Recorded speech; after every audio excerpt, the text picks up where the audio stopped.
Olá amigos do canal, bem-vindos a mais um vídeo. Meu nome é Rodrigo, você está no Hobby Legal. E hoje, pessoal, nós vamos conhecer uma pessoa fantástica. Faz tempo que eu queria ter uma oportunidade de entrevistar ele.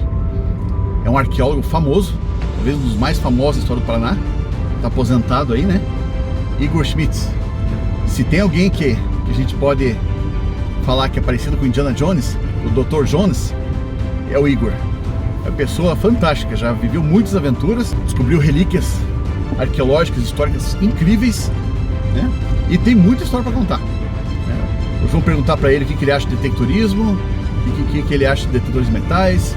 Vamos ter uma conversa muito bacana, muito interessante com ele. Beleza, pessoal? Então é isso aí. Então, se você já gostou, deixa aquele like. Se não for inscrito, te convido para se inscrever no canal já. E clique no sininho para não perder nenhuma aventura. Beleza, pessoal? Vamos conhecer então o Dr. Jones brasileiro, Igor Schmitz.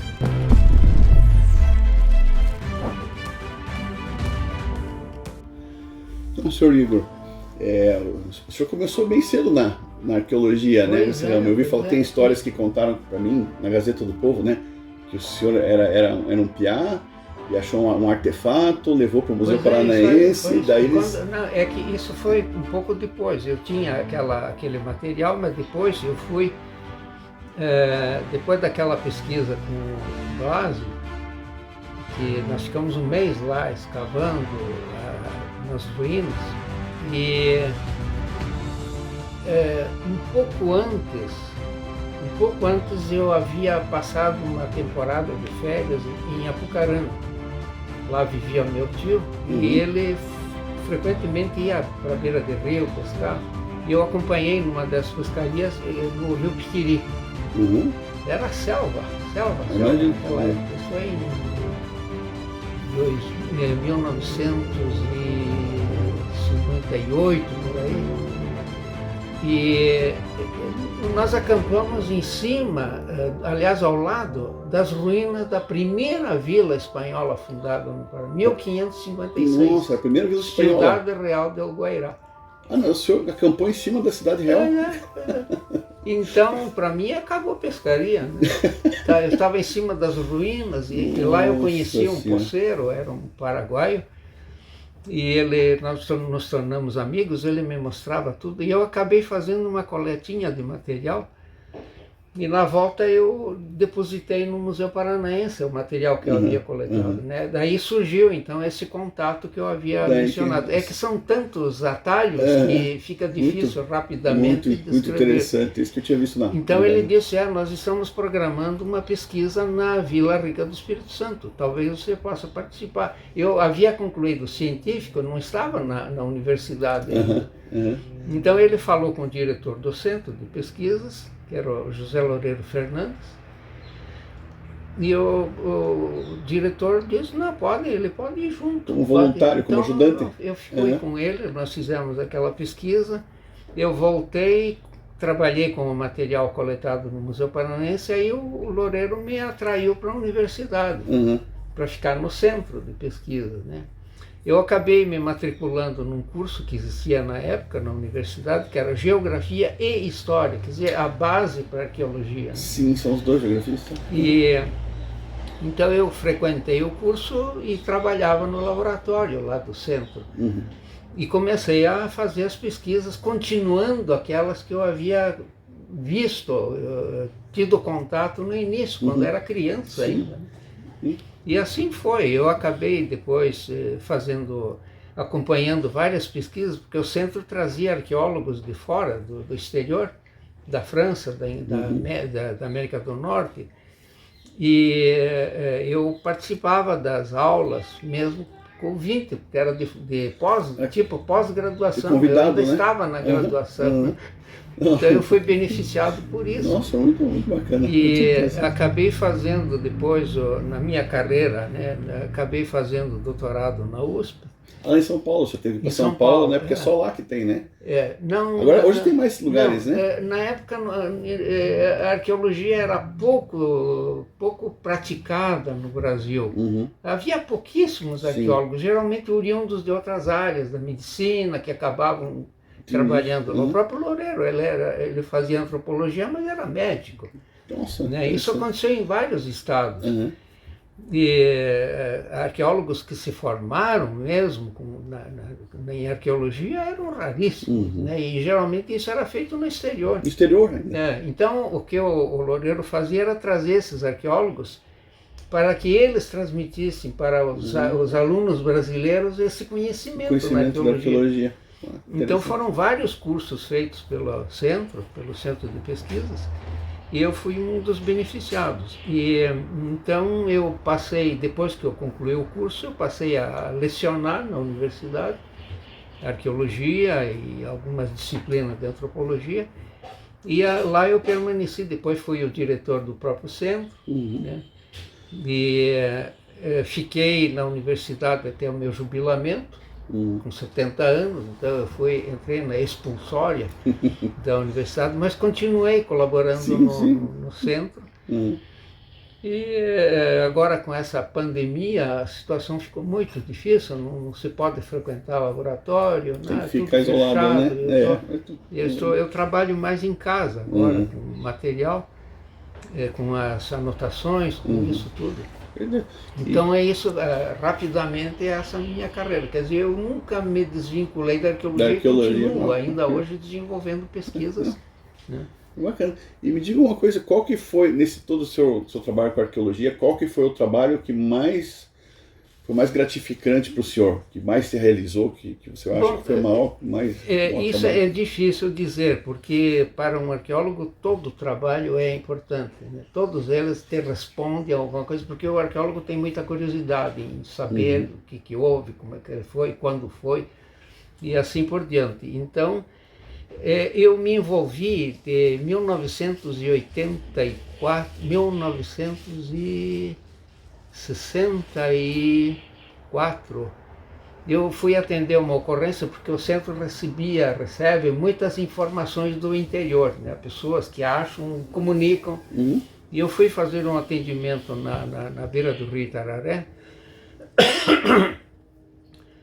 e lá no sítio, trabalhei no sítio e andei em volta e verifiquei onde havia uma usina hidrelétrica, era Salto Grande, no Rio Paranapanema, e devido a uma seca, como nós estamos atravessando agora, que baixou o nível do reservatório. Eu percorri a margem desse rio e vi sítios arqueológicos expostos, onde a água atingiu. Isso me marcou tanto, e o Paraná, nesse momento, começou a desenvolver projetos de barragens, né, para geração de energia.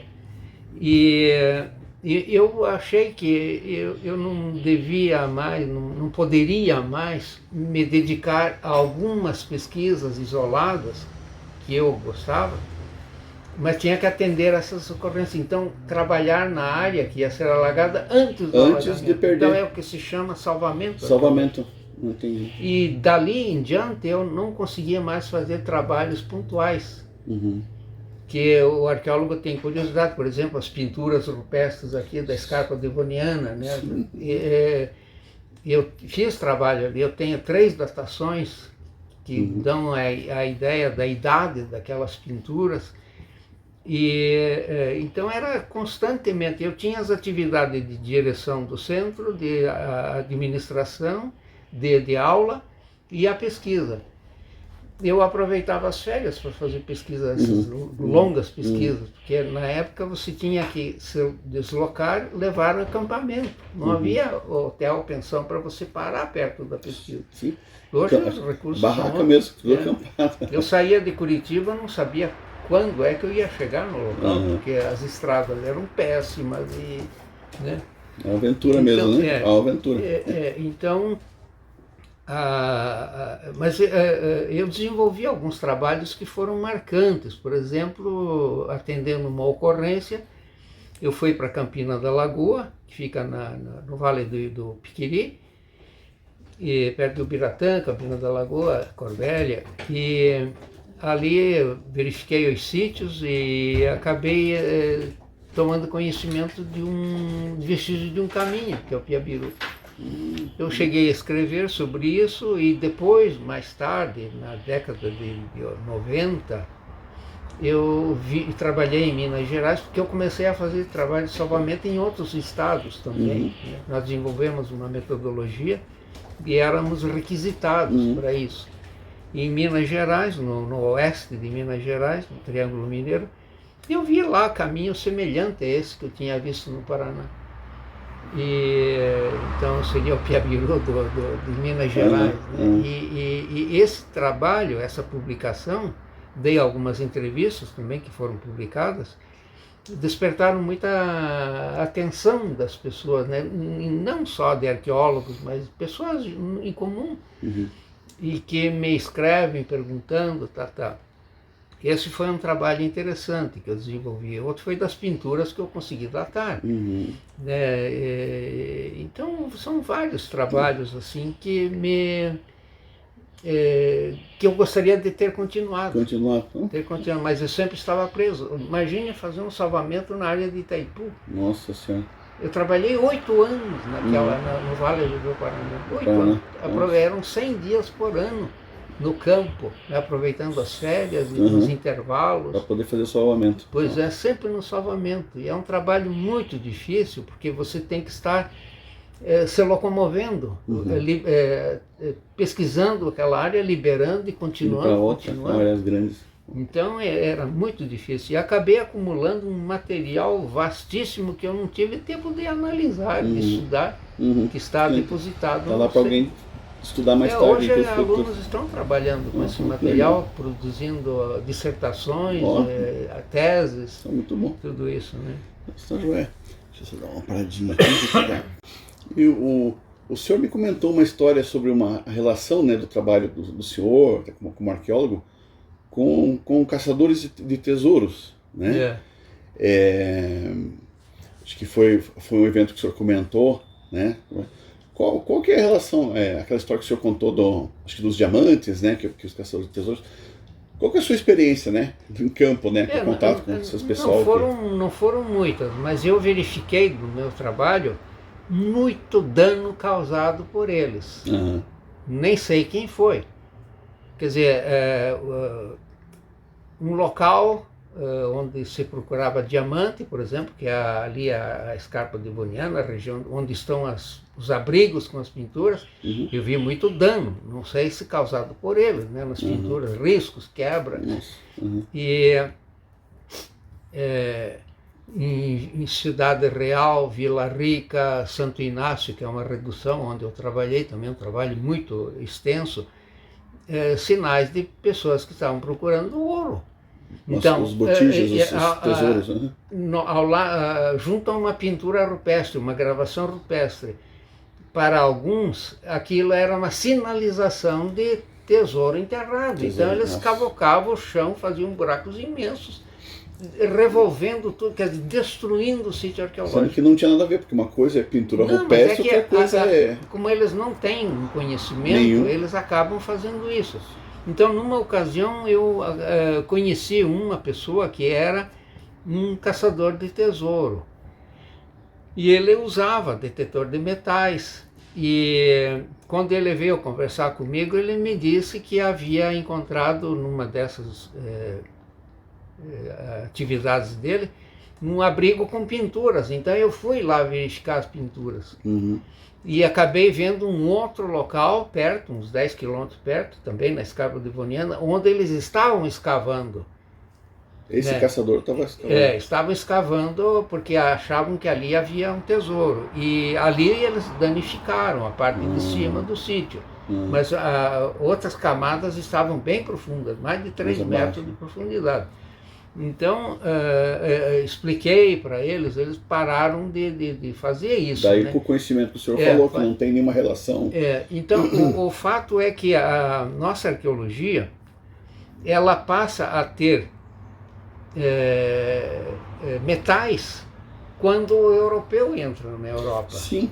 O europeu entra na Europa. Aí vem o ferro, principalmente, que passa a compor aqueles sítios arqueológicos nas vilas espanholas, nas reduções jesuíticas existem peças metálicas. Existem metálicas, né? Então aí um detetor de metais funcionaria. Mas Mas vocês já usaram detetor de metais? É uma outra não, pergunta. nós nunca usamos. Ou no Brasil você tem conhecimento? Vamos dizer, 99% dos sítios arqueológicos não têm evidência metálica para ser detectado. São pré-colombianos, são sítios... Então, nós usamos outros métodos, né? Observação, topografia, tudo isso. Sim. Né? Manchas no terreno. Né? Então existem vários métodos de procura de sítios arqueológicos. Mas o detetor nunca chegou a ser usado porque nós sabemos, estão lá as ruínas desses estabelecimentos europeus.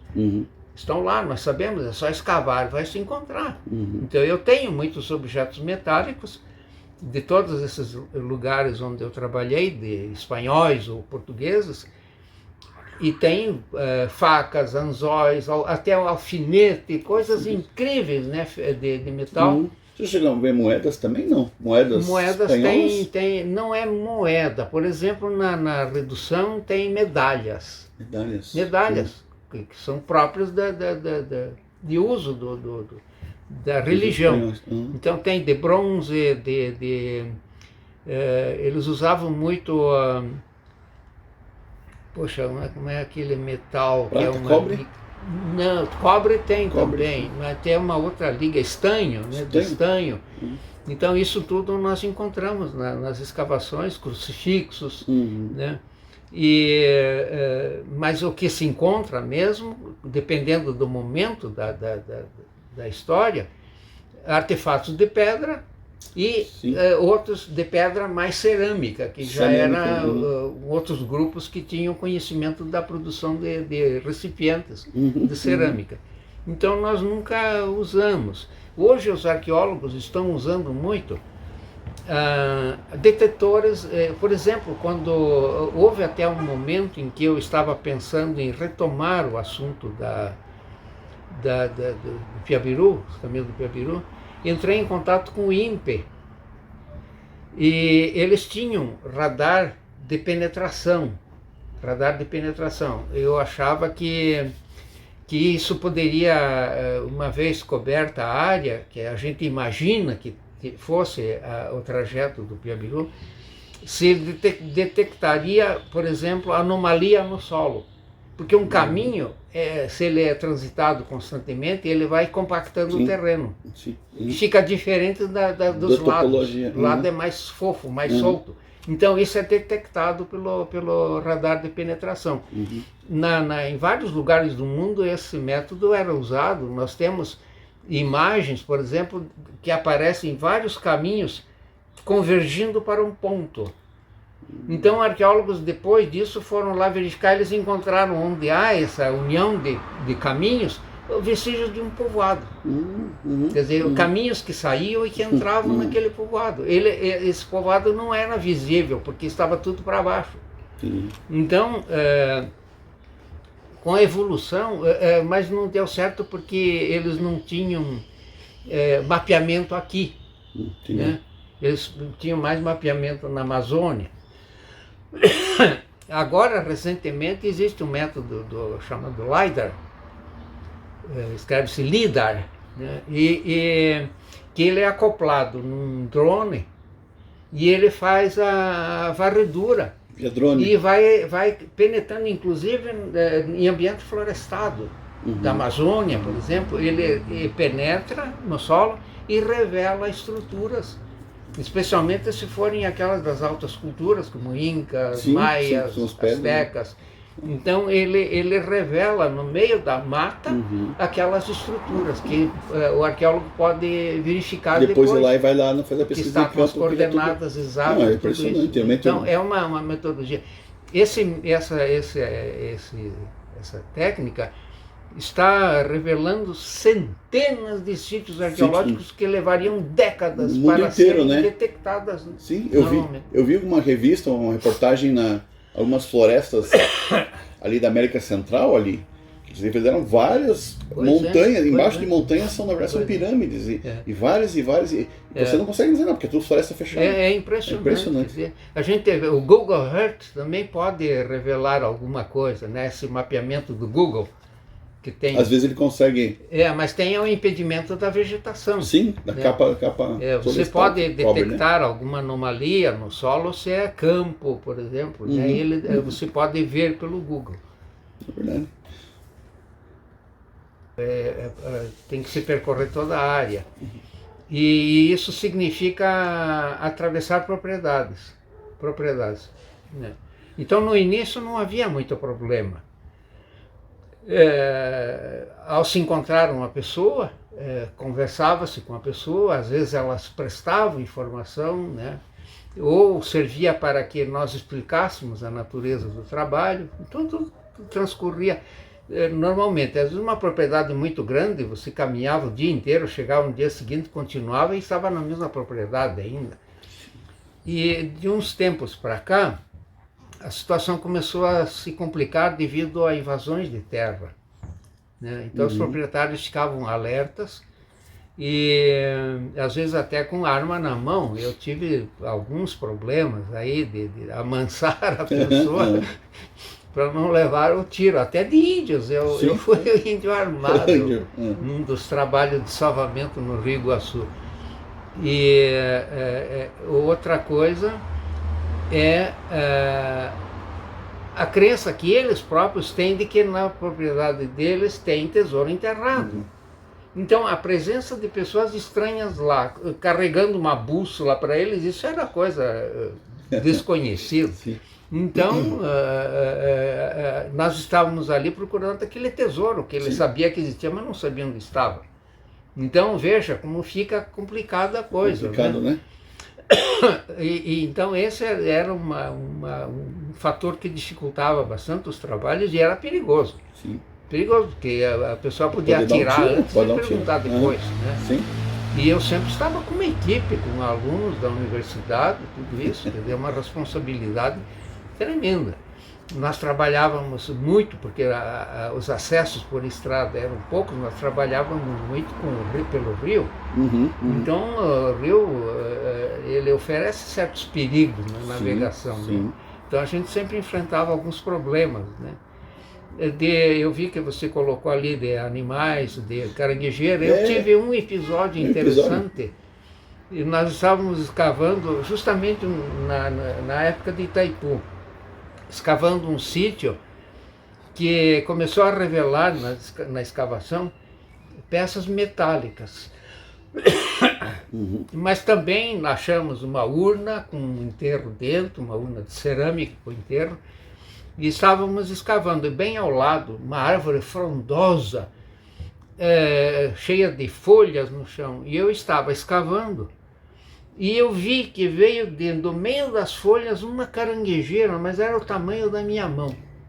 Ela veio, eu levantei a perna, porque eu estava acocorado, levantei a perna, ela passou por baixo e foi embora. Quer dizer, não teve problema, nunca tive problema. E achamos cobras venenosas, várias delas. Mas você já levou uma picada de cobra? Não. Nunca. Nada, nunca. E vimos várias.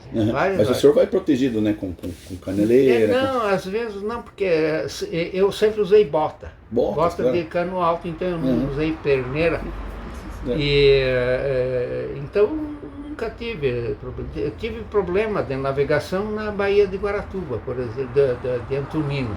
Quase naufraguei ali. Pois tem uma história que o senhor teve 2 naufrágios, né? Um foi no Itararé. Não chegou a ser naufrágio. Não, quase, né? Porque a tempestade que eu peguei no meio da Baía de Antonina foi perigosíssima. Nossa. Eu tive que navegar contra o vento até chegar na outra margem. Depois eu voltei costeando para chegar no ponto que eu queria, que era chegar assim. Eu tive que contornar, porque as ondas quebravam e entrava água no barco. E outra vez foi uma enchente muito grande no Rio Itararé.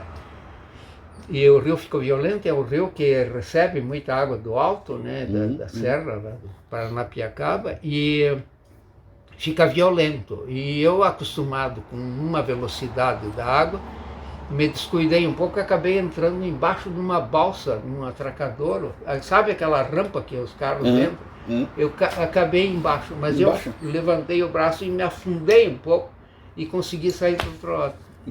As pessoas que estavam em cima da balsa ficaram olhando, quando eles me viram entrar, eles correram ligeiro para ver os pedaços, né? Mas eu saí, saiu vivo. Saí, foi embora. Cena de filme, né? Do acampamento, eu ficava no outro lado do rio. Então o meu santo foi muito forte. Isso é bom, essas são aventuras. E aproveitando, essas lendas que o pessoal fala, bola de fogo, visagem de tesouro. O senhor já passou por uma experiência pessoal? Eu vi. Em Ciudad Real del Guairá, fim de tarde, aí fim de tarde, por exemplo, eu pegava uma linha de mão, jogava para pescar no Rio Paraná. E eu peguei o barco bem na foz do Rio Piquirico, no Paraná. E eu peguei o bote, fui um pouco para o Rio Paraná, soltei a poita, né, a âncora, e fiquei pescando. E estava olhando para a margem das ruínas de Cidade Real, que ali eleva um pouco o terreno. Você consegue ver as ruínas. E era uma tarde, já estava escurecendo, uma tarde muito úmida, preparando para a chuva. De repente eu vi uma bola subindo, lá na área de Cidade Real. Chegou em cima, ela fez pó! E abriu que nem um fogo de artifício, de estrelinha. Fez das ruínas então isso é material orgânico em decomposição que solta o gás. E ele, então, em contato com a natureza, Então existe, é real, né? Porque muito que a gente tem esse hobby, a gente tem muita história de bola de fogo, aparições, visagens, sonhos com tesouro. E ele chama isso de Mãe do Ouro. Mãe do Ouro. Mãe do Ouro, que está assinalando o tesouro enterrado. Que veja como as coisas são. Né? O arqueólogo tinha, no início, antes dessa disputa de terra, o arqueólogo tinha muito que lutar contra esse. Contra os folclores, né? A superstição, essa suposição as lendas, deles que né? nós estamos atrás do tesouro os deles. Tabus, o folclore, né? Esse vem da época de esconder coisa em casa, porque não tinha banco. Havia esse costume. Veja, aqui na praça, aquela praça ali onde são as ruínas de São Francisco. Sim, ali que tem São Então Francisco. A prefeitura estava arrumando a rua, alargando a rua, e acharam uma panela com moedas. Ali no São Francisco? Isso foi na década de 40. De 40? Aí ocorreu na cidade, até hoje, quando se fala nisso, que era uma panela cheia de libra esterlina, não pode ser menos, é libra esterlina. Né? E eu lendo as atas do Museu Paranaense, eu tenho uma cópia das atas dessa época, então numa das reuniões foi tocada nesse assunto. O Museu Paranaense entra em contato com a prefeitura manifestando o interesse de ter no acervo essas moedas. E aí eles falam o que eram as moedas. Moedas de cobre, de baixo valor. Cobre? De baixo valor. Não tinha nada de libra nada de valor, né? Então não adianta a gente dizer, olha, tem essa informação, está aqui, ninguém vai acreditar. O pessoal vai acreditar que é tesouro, né? Que é o que Então é muito difícil você lutar contra o pé, porque a pessoa quer acreditar, né? Ela quer, então acredita o que você quiser. Nós deixamos a área, ele foi desenvolver um trabalho dele lá. E no fim do trabalho, do dia, ele percorreu a margem, porque ele estava sabendo do nosso trabalho, né? E ele disse, eu vou mergulhar para achar uma ponta de flecha, que mergulhou e não voltou mais. Aí coincidiu que nós retomamos o trabalho de campo ali na área, e nós estávamos trabalhando para cima desse Salto Caxias. E víamos de lá o pessoal, os bombeiros, procurando ele no rio. Então foi logo, um pouco antes de nós chegarmos lá, que ele morreu afogado. Não sabia dessa história. Ele é conhecido do senhor. Ele era muito afoito, né? Então, foi procurar uma ponta flecha, mergulhar. E o santo dele acho que não era muito forte. Infelizmente. Pois é, que pena, não sabia da história que você conhecia. Eu conheci o avô dele, ele tem, tem várias publicações, inclusive uma das publicações que fala de toda a minha trajetória, até um certo ponto, está publicado. Tudo isso está publicado. Eu me preocupei sempre com a memória. Sim. Memória da casa, quer dizer, da universidade, e do nosso centro de pesquisa. Trabalho, então eu organizei 2 seminários, reuniões, pegando pessoas que conviveram com com o loureiro, por exemplo, e depois com arqueologia. Eu consegui trazer os primeiros alunos dos cursos daqui, que ainda estão vivos. A última professora estrangeira que estava viva morreu logo depois, e o próprio Blasi, que morreu depois. Então cada um deles deu um depoimento, quer dizer, uma história de vida que está publicado. Isso está disponível isso está na internet. Na internet também. A publicação da história. Depois eu vou ver se eu acho para mim, né? Pois é, então eu pelo menos fiquei tranquilo nessa parte, né? Muito bacana. Está preservada a memória da casa, porque a memória do brasileiro é muito curta. Muito curta, o que aconteceu ontem já não se sabe mais. O que vale é só o dia, só o momento. As você vive o presente, não né? servem para nada. Não, só se vive o presente. Aí todo mundo repete, todo mundo leu, porque não leu o passado. Só vive o presente, porque não vai ter futuro. Um vagão cheio de concha. Um dia eu perguntei pro pessoal o que é aquilo. Eles me disseram, eu era criança, né? Eles me disseram, de cemitério de índio, que vem de lá de Santa Catarina. Sabe o que eles faziam com isso? Eles despejavam nas ruas da minha cidade. Nas ruas? Eu compactava. Para fazer... E em toda parte se fazia isso. Imagine lá vinha de lá, de São Francisco para jogar em União da Vitória. Explorava o sambaqui como se fosse um mineral, como se fosse uma fonte de... Então, nos primeiros momentos, as edificações das cidades do litoral, todas elas foram feitas com argamassa de sambaqui. Pode ver todos os prédios antigos de Paranaguá, Morretes. Se você pegar, tem conchinha. Está ali o pedacinho da concha. A conchinha dentro do... E sambaqui é outra coisa, que a pessoa que cava sambaqui é um crime, né? Porque não tem metal, não tem nada lá, não tem tesouro. Porque no começo, o IPHAN, ele existe desde 37, é a data do meu nascimento, 1937. Então, ele existe desde 37, mas a legislação arqueológica ela é de 1961. O Paraná já tinha, em 51, já tinha uma lei que protegia as ruínas das reduções e vilas espanholas. E uma outra lei que protegia os sambaquis, em 52. Imagina, o Paraná se adiantou por causa do loureiro. Por causa do loureiro. Loureiro, que tinha uma visão. E então, quando surgiu a lei, o IPHAN pediu a ajuda da universidade para fiscalizar. E nós, então, pegamos esse papel. Eu fiquei como representante do IPHAN 18 anos. 18 anos representante do IPHAN? 18 anos. E com a cara e a coragem, porque não tinha nada. Era um órgão que existia no papel, né? Interessante. Tinha recurso, depois, não tinha... Era um órgão que dava mais importância para a arquitetura, essas coisas, do que para a arqueologia propriamente dita. E então eu tinha muita dificuldade. Eu cheguei a receber por telefone ameaça de morte de um camarada porque eu interditei uma estrada que passou por cima do sambaqui, lá em Antonina. O que é isso? E ele... Peguei o camarada abrindo, eu mandei parar e aí veio o telefone. Disse, aquela estrada vai ser a nossa redenção.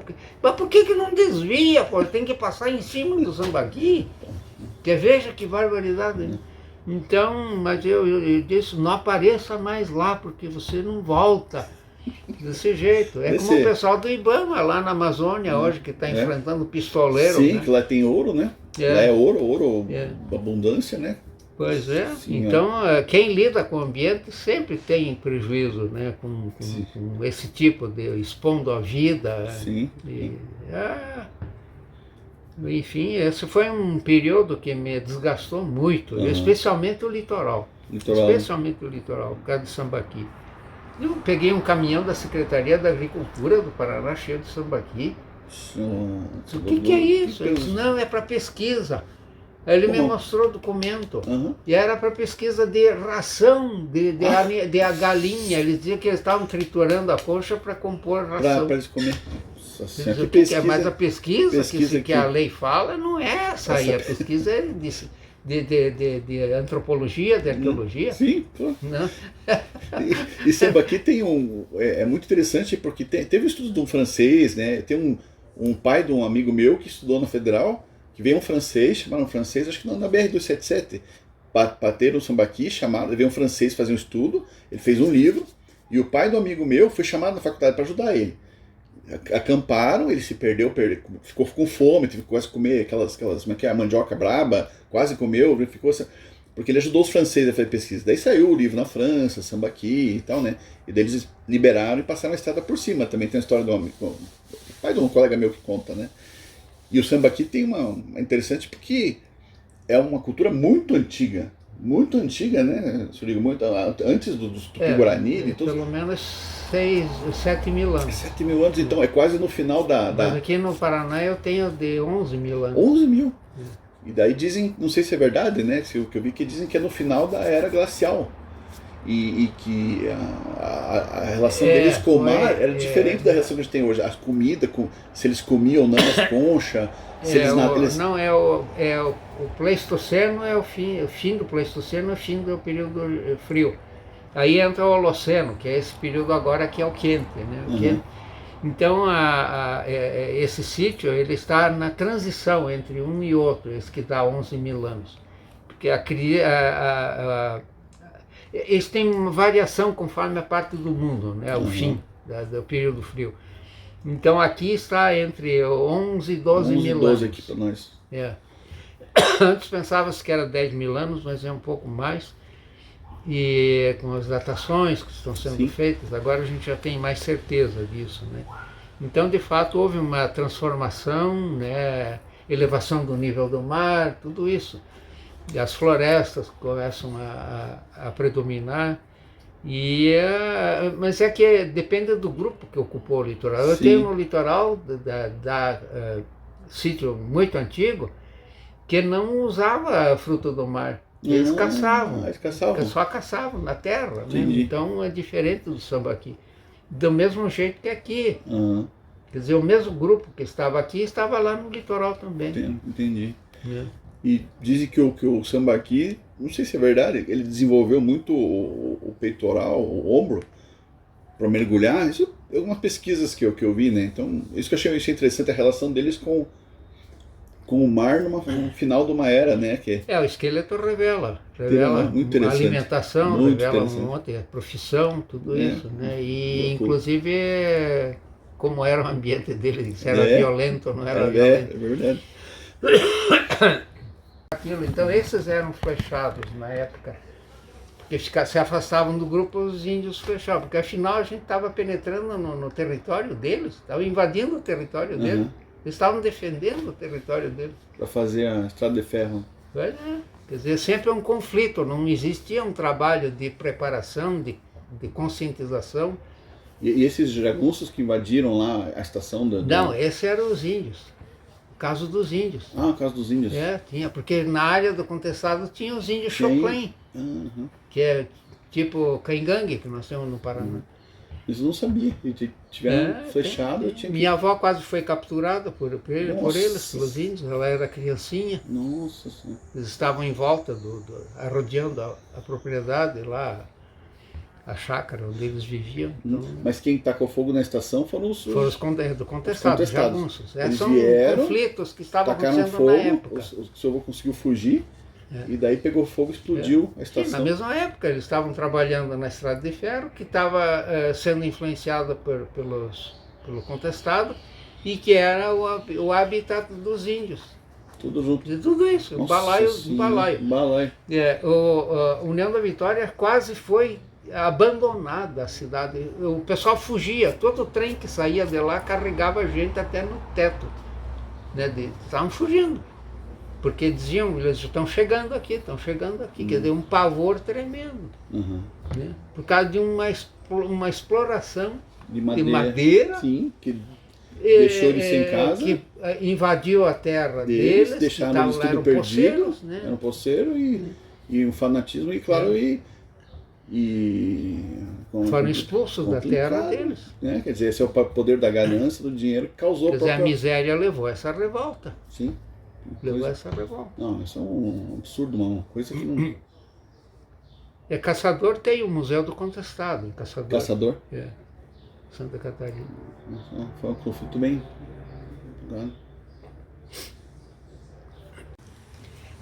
Existe um episódio interessantíssimo. Houve um naufrágio de um navio pirata na costa brasileira, especificamente em Paranaguá. Pirata? Nossa!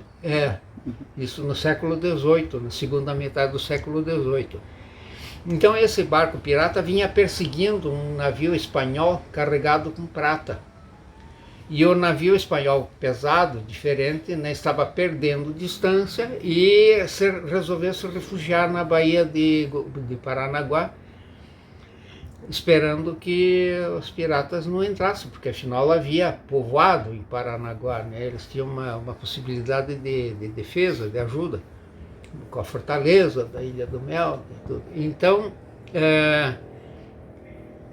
mas o navio pirata ficou esperando do lado da Ilha da Cutinga. De repente veio uma tempestade e jogou o barco contra a margem da ilha, que é de rocha. Quebrou o casco e afundou o navio. Então alguns piratas, conta-se que isso está relatado num livro de um historiador do século XIX, lá do litoral, chamado Antônio Vieira dos Santos. E pessoas fugiram, outros morreram, né? E logo depois, também isso está relatado, houve tentativa de resgate do que havia no navio. Só que ele afundou num lugar que recebe muita água do rio Tiberê, água suja. Então a visibilidade é nula. E tem umas histórias lá de que o povo fez uma procissão pedindo proteção, porque eles tinham medo que os piratas atacassem a cidade, o povoado também, a vila também. Então aí veio a tempestade como milagre, né? E acabou encerrando a carreira do navio pirata. Mas na década de 80, um grupo de São Paulo, ligado a um instituto histórico, meio duvidoso isso, resolveu fazer a pesquisa arqueológica no barco pirata. Porque isso está muito bem contado na história, né? E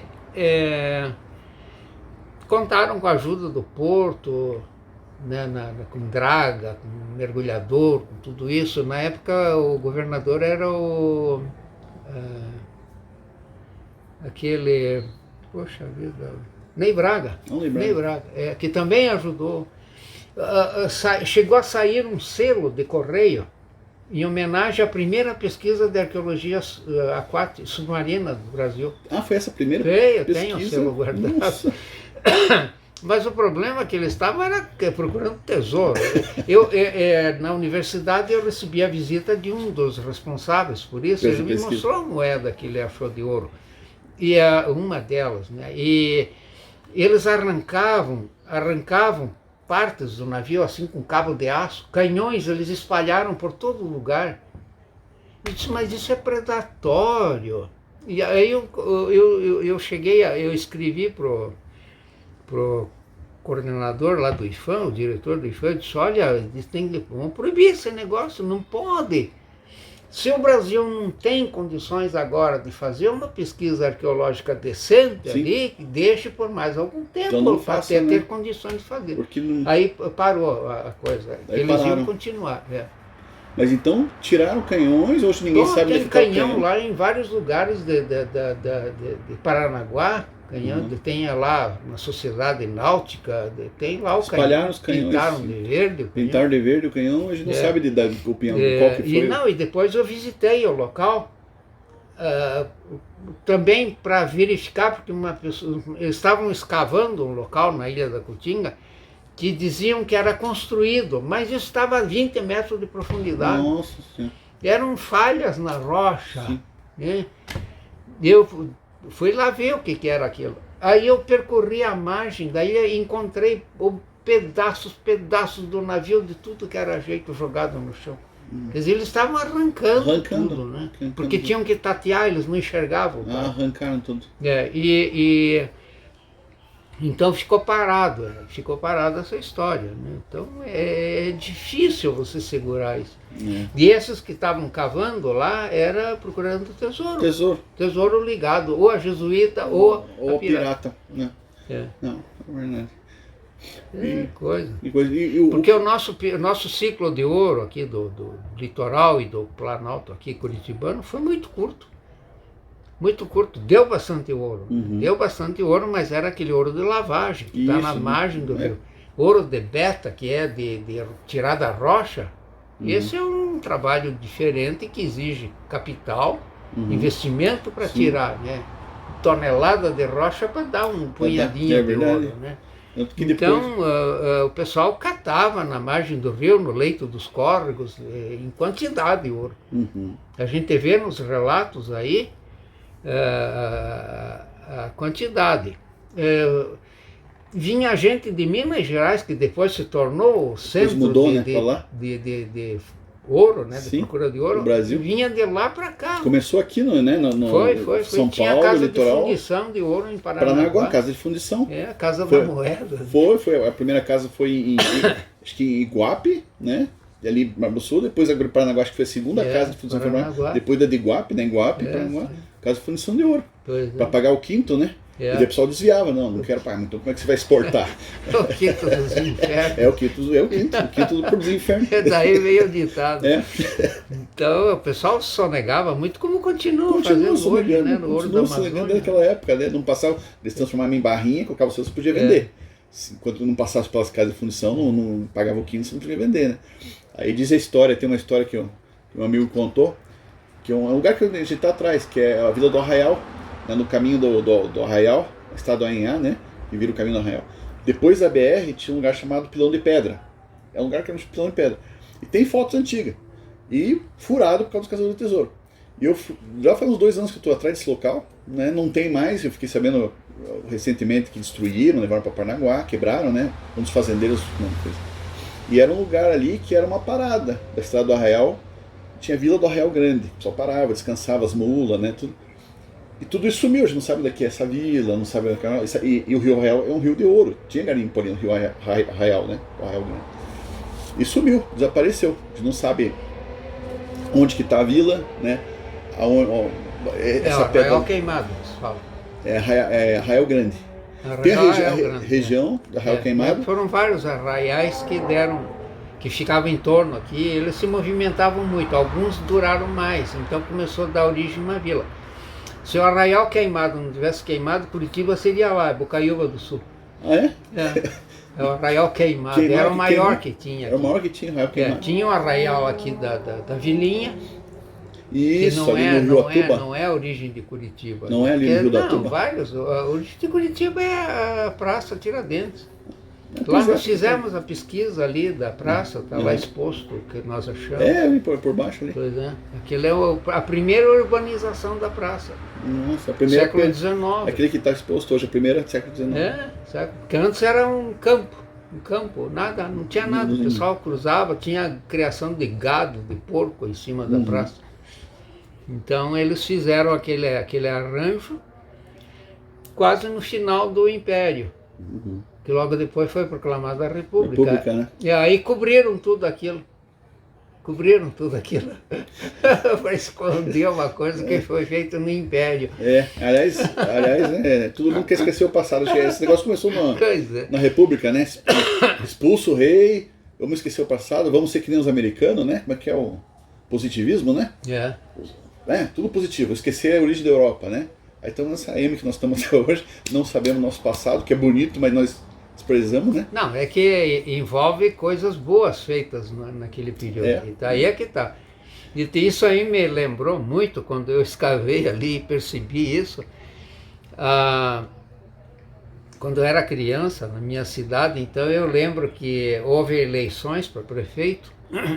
E o prefeito anterior tinha feito uma rua muito larga na cidade, que ia para a praça, onde é a igreja. Ele fez um canteiro central para dar uma certa proteção, né? Então ficaram 2 mãos. Venceu o opositor, tornou-se prefeito, ele arrancou tudo aquilo. Para não mostrar as coisas boas. Imagina, isso já me chamava atenção na época, né? Escolha por quê?